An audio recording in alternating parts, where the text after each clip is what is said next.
Okay, boys, here we go.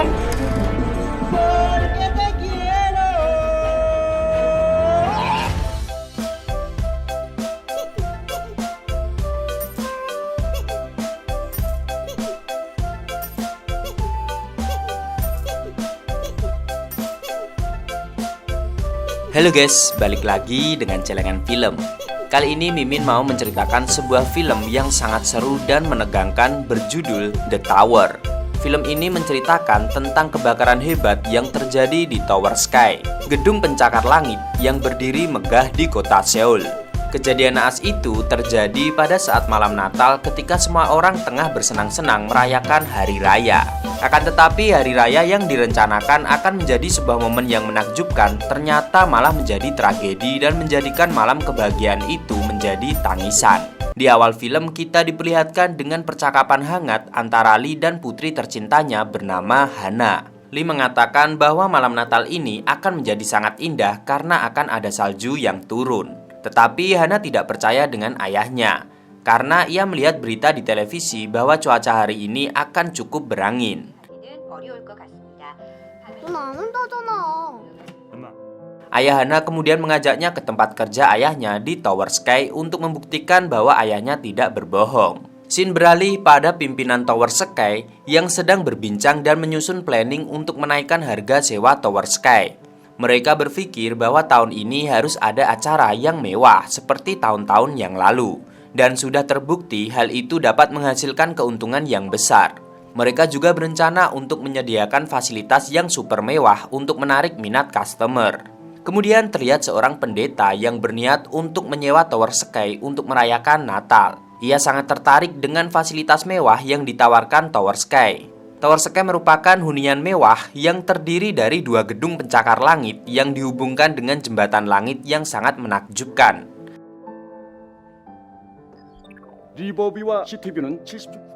Terlihat juga Direktur Joe yang akan segera mengeksekusi rencananya dengan mengadakan pesta yang sangat luar biasa dengan tema salju romantis di malam Natal. Salju buatan itu akan diterbangkan oleh 10 helikopter yang akan mengelilingi Tower Sky.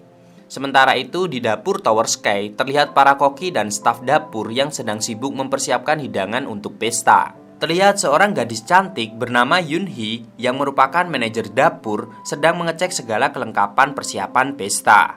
Semua tampak hormat dengan Yoon Hee. Tetapi ada satu staf dapur bernama Renjian yang selalu berulah.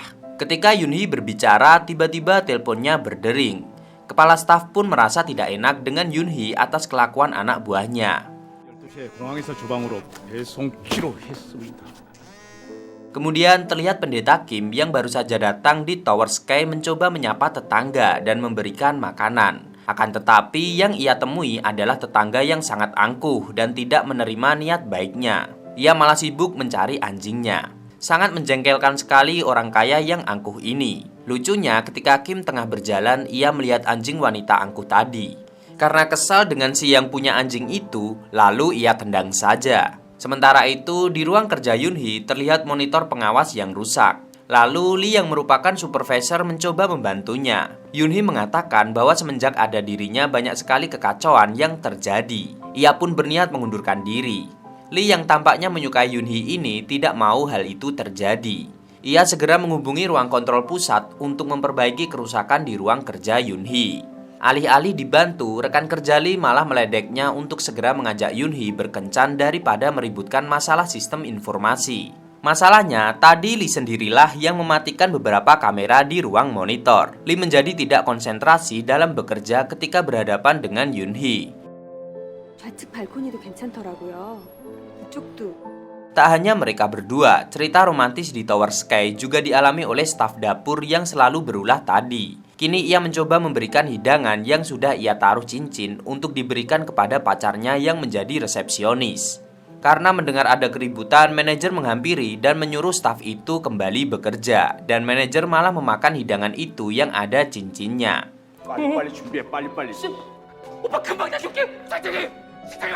Selain itu, ada sepasang kakek nenek yang sedang PDKT. Si kakek terlalu takut untuk mendekati kekasihnya. Lalu Yoon Hee memberinya semangat untuk terus mengejar cintanya. Scene beralih dengan kejadian di dapur. Terjadi kebakaran kecil karena Renjian yang kesal dengan manajer yang telah memakan cincinnya lupa mematikan api. Akhirnya semua staf panik. Manajer turun tangan dan mengecek ke dapur. Ia memarahi Yunhee selaku penanggung jawab di dapur. Yunhee berusaha membela diri bahwa memang dari desain ruangannya kurang ventilasi sehingga kadang terjadi kebakaran kecil. Lee yang berusaha PDKT dengan Yunhee mencoba membantunya. Ia mengatakan bahwa masalahnya air penyiram tidak berfungsi ketika ada kebakaran. Lalu ia mencoba membuktikannya. Tetapi air keluar lancar-lancar saja dan menyembur ke manajer dan membuatnya basah kuyup. Sontak hal itu membuatnya sangat malu terlebih di depan Yunhee. Semua orang yang ada di situ menahan tawa.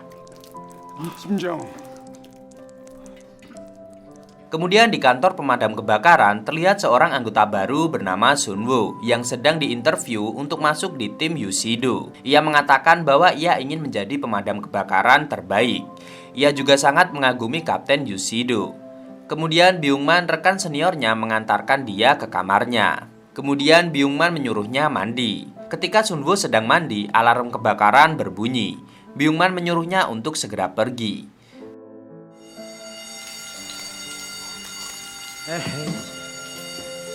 Sunwoo yang kebingungan akhirnya keluar dengan tergesa-gesa hingga tak sempat memakai pakaian. Ternyata semua hanyalah ulah para senior yang ingin mengerjainya. Akhirnya semua mengucapkan selamat bergabung kepada Sunwoo. Sunwoo pun sangat senang dan terharu.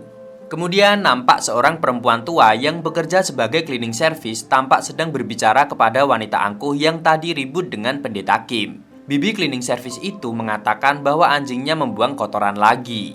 Pemilik yang harus membersihkannya sendiri dan bukan tugas cleaning service. Wanita angkuh itu malah memarahi Bibi dan mengatakan bahwa dia dibayar untuk bersih-bersih. Akhirnya Bibi itu mengalah saja. 지금 협박하는 거야, 뭐야? 아줌마. Kemudian terlihat Hana yang sedang berkunjung ke tempat kerja ayahnya. Ia ditemani rekan kerja ayahnya. Hana sangat kesal kenapa ayahnya sangat sibuk. Lalu rekan kerja ayahnya menghiburnya. Ia akan menunjukkan wanita yang disukai ayahnya. Hana pun sangat senang. Ketika bertemu dengan ayahnya, Hana merajuk. Ia merengan minta ditemani ayahnya. Lalu rekan kerja ayahnya mencoba membantu. Ia membisiki Hana sesuatu. Ternyata Hana malah menangis dengan kencang. Yunhee yang melihat Hana langsung merasa kasihan dan menenangkannya. Lee bertanya kepada rekannya apa yang dia bisikan kepada Hana sehingga ia malah menangis. Rekannya mengatakan bahwa jika ia ingin ditemani bibi Yunhee, ia harus berpura-pura menangis. Rekannya juga menyarankan masalah Yunhee serahkan saja pada putrinya, maka akan bisa melancarkan PDKT-nya yang terus saja gagal. 하나가 중매쟁이가 되는 거지. 사랑의 짝대기. Sementara itu, para petinggi Tower Sky sedang berada di ruang Direktur Joe. Mereka melaporkan bahwa penerbangan helikopter seharusnya dibatalkan karena cuaca memprediksi akan terjadi angin kencang. Tetapi Direktur bersikeras untuk menerbangkan helikopter, bagaimanapun caranya. Sementara itu, Supervisor Lee memberitahu manajer bahwa ada masalah di pipa. Airnya beku sehingga di lantai atas tidak ada air. Kemudian Lee juga mengatakan untuk segera menyiapkan alat pemadam kebakaran di lantai atas. Tetapi manajer tidak mengindahkan saran Lee.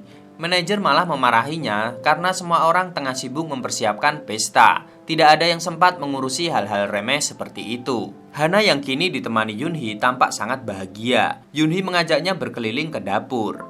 Hana melihat banyak koki yang sedang bekerja. Atraksi yang mereka lakukan membuat Hana sangat terhibur. Ia juga belajar memasak bersama Yunhee. Ia ingin Yunhee menjadi ibunya dan menikah dengan ayahnya. 아빠냐? Sementara itu, bibi cleaning service terlihat menemui anaknya.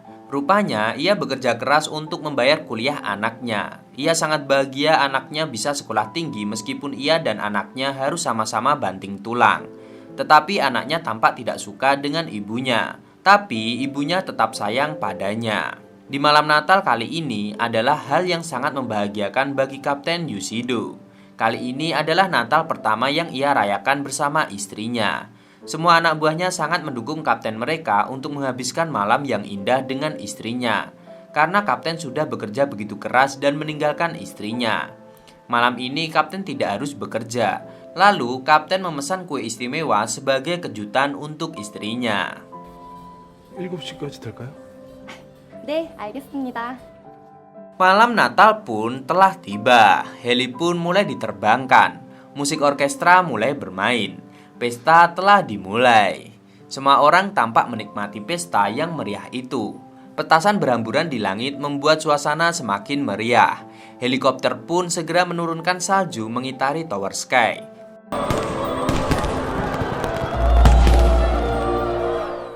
Malam Natal kali ini sungguh indah. Apakah kalian ingat Renjian yang selalu membuat masalah? Ia memanfaatkan momen ini untuk menembak pacarnya agar lebih romantis. Namun kemudian terjadi angin kencang. Salah satu helikopter kehilangan kendali. Semua orang menjadi panik melihat helikopter yang menabrak Tower Sky. Pilot masih mencoba mengendalikannya. Namun karena angin yang terlalu kencang, akhirnya helikopter menabrak Tower Sky. Semua orang ketakutan dan berlari. Banyak korban berjatuhan karena tertimpa reruntuhan dan pecahan kaca yang berhamburan. Helikopter yang nyungsep di Tower Sky akhirnya meledak dan memicu kebakaran hebat. Semua orang pun berebut untuk keluar. Berita Tower Sky yang terbakar segera menyebar.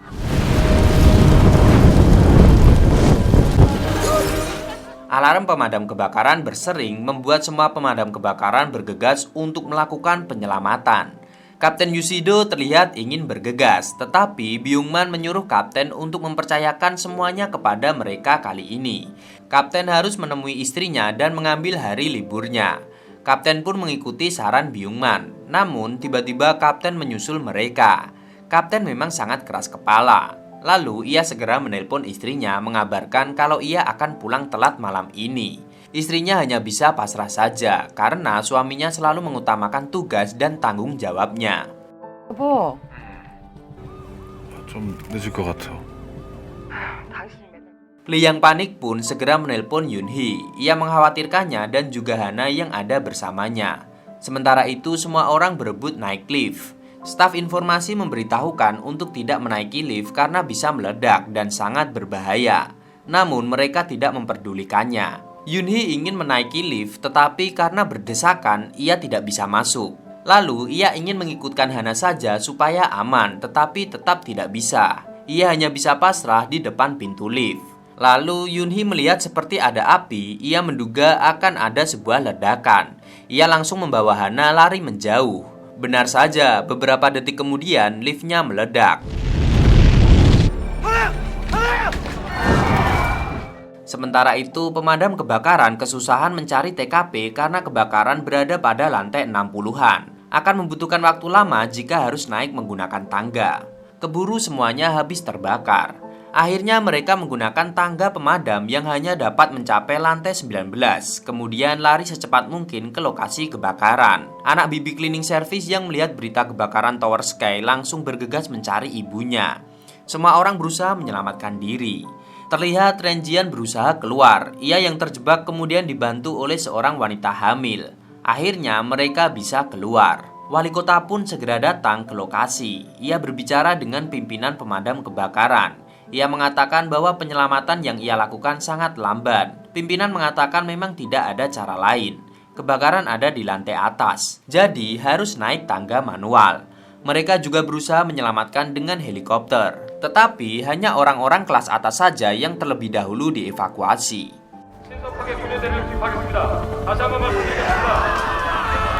Lee kebingungan mencari putrinya. Tanpa sengaja ia bertemu tim pemadam kebakaran. Ia pun hampir terkena semburan api. Untungnya kapten menyelamatkannya. Lee ingin naik ke atas mencari putrinya, tetapi kapten melarangnya ia harus turun.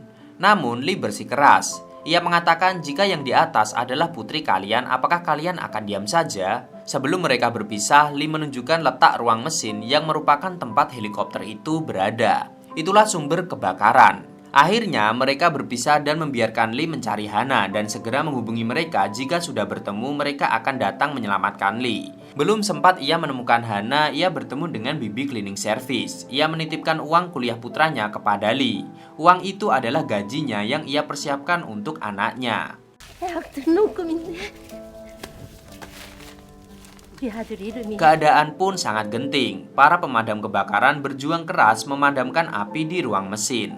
Namun, karena bahan bakar helikopter, api menjadi sangat besar dan tidak terkendali. Banyak ledakan tiba-tiba yang sangat membahayakan para pemadam. Karena keberanian kapten dan ketangguhan tim, api di ruang mesin berhasil dipadamkan. Kini mereka harus mengevakuasi orang-orang yang masih terjebak. Pimpinan pemadam menyarankan orang-orang untuk turun ke lantai 50 dan pergi ke gedung sebelah. Tetapi masih banyak orang yang terjebak di restoran termasuk Yunhee dan Hana. Lalu pimpinan pemadam menyuruh tim Yushido untuk melakukan evakuasi dan membantu mereka. Sementara itu di ruang pusat informasi, direktur mengaktifkan firewall untuk memblok kebakaran ke lantai lainnya. Hal itu ditentang oleh para staf karena masih banyak yang terjebak. Tapi direktur tidak peduli karena hal itu akan menyebabkan kerusakan yang lebih besar. Akhirnya Lee berhasil bertemu dengan Hana. Ia segera menghubungi petugas pemadam. Kapten mengatakan bahwa ia akan segera menyelamatkan mereka. Namun wali kota menghubungi kapten untuk menyelamatkan orang lain juga yang terjebak. Akhirnya kapten membagi tim menjadi dua. Byungman ditugaskan untuk meledakkan firewall. Betapa terkejutnya kapten ketika yang harus diselamatkan adalah dua orang kaya dan anjing kecil. Demi mereka kapten membahayakan nyawa banyak orang. Kapten yang kesal memaki-maki. Orang kaya yang angkuh itu malah mencela pemadam kalau kerja mereka sangat lambat. Baja penyangga gedung yang terkena panas sangat tinggi mulai meleleh dan membuat semen retak dan bangunan mulai ambrol. Mereka yang terjebak di firewall tidak dapat menyelamatkan diri. Lalu Yunhee melihat gondola gantung. Meskipun sangat berbahaya tetapi mereka tetap menaikinya. Ketika hendak melompat, pasangan kakek dan nenek takut untuk melompat. Sang kakek mendorong nenek untuk turun ke gondola. Belum sempat kakek melompat, api sudah menyembur. Kemudian mereka mencoba menabrakkan gondola pada kaca untuk menyelamatkan diri. Karena jika terus berada di sana, mereka akan jatuh. Yunhee dan Hana sudah melompat. Lee membantu beberapa orang, namun gondola segera jatuh ke bawah dan beberapa orang tidak sempat terselamatkan. Mereka segera pergi ke jembatan untuk bisa lari ke tower sebelah. Singkat cerita, kapten bertemu mereka yang akan menyeberang jembatan. Kapten mencegah mereka karena itu sangat berbahaya. Kemudian, Sunwoo melakukan uji coba mencari bagian yang masih kokoh dan bisa dilewati. Setelah berhasil, mereka menyuruh Hana terlebih dahulu. Saat Hana hampir mencapai ujung, wanita hamil yang menyusul di belakang Hana tampak ketakutan. Kemudian kaca jembatan retak. Manajer mendorong wanita itu ke belakang. Tetapi akhirnya ia sendiri yang jatuh karena kaca jembatan telah pecah semua. Sunwoo segera menggendong Hana. Ia berlari, kemudian semua jembatan runtuh.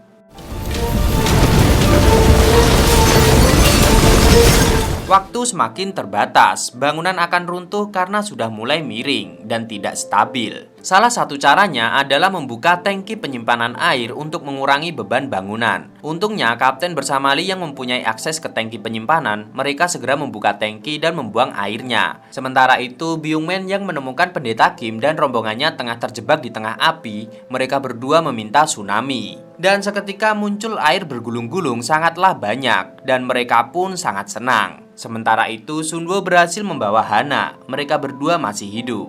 Mereka menaiki helikopter penyelamat.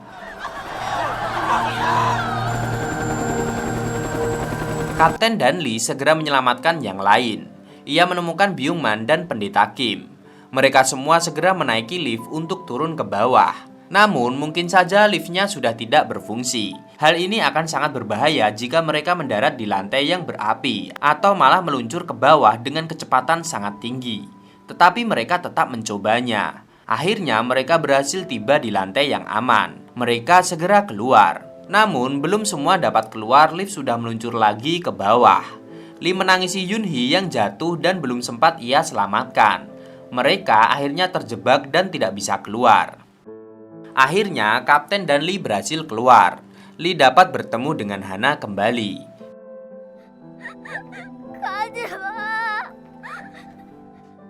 Kemudian, kapten dan tim mendapatkan tugas lagi untuk meledakkan ruang bawah tanah agar mereka yang terjebak di sana dapat menyelamatkan diri lewat jalur pembuangan air yang bermuara di Sungai Han. Mereka segera melaksanakan tugasnya. Mereka mencari Yunhee, Byungman, dan yang lainnya. Setelah mereka menemukannya, mereka segera memasang peledak untuk membuka jalan keluar. Namun tanpa sengaja alat pemicu ledakan telah terjatuh, sehingga harus diledakkan manual. Kapten memberitahu tim dan ia akan mengorbankan hidupnya untuk misi penyelamatan ini.